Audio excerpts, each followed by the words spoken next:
Qida Təhlükəsizliyi Agentliyi kollegiyasının 50 nömrəli qərarı ilə təsdiq olunmuş heyvan bazarlarına dair baytarlıq sanitariya norma və qaydalarına uyğun olaraq ölkə üzrə heyvan bazarlarında yenidən qurma işləri həyata keçirilir.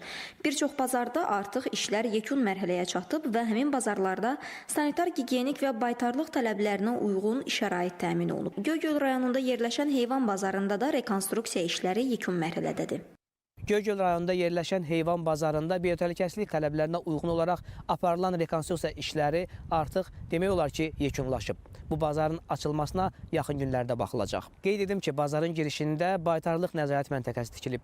Gez baryerlər quraşdırılıb. Bundan başqa bazarda iri və xırda buynuzlu malqaranı satışı üçün ayrı-ayrılıqda pavilyonların tikilməsi, ərazinin asfaltlanması və betonlanması və digər tələblər təmin olunubdur. Qida Təhlükəsizlik Agentliyi tərəfindən qarşımıza qoyulan tələbləri tam olaraq hamısını yerinə yetirmişik. Qida Agentliyinə müraciətimizi bildirmişik. Bazarın açılmağında gözləyirik. Qeyd edək ki, Bərdə heyvan bazarı artıq fəaliyyətə başlayıb. Yaxın günlərdə biotəhlükəsizlik tələblərinə uyğun qurulan digər heyvan satışı bazarlarının açılması məsələsinə baxılacaq.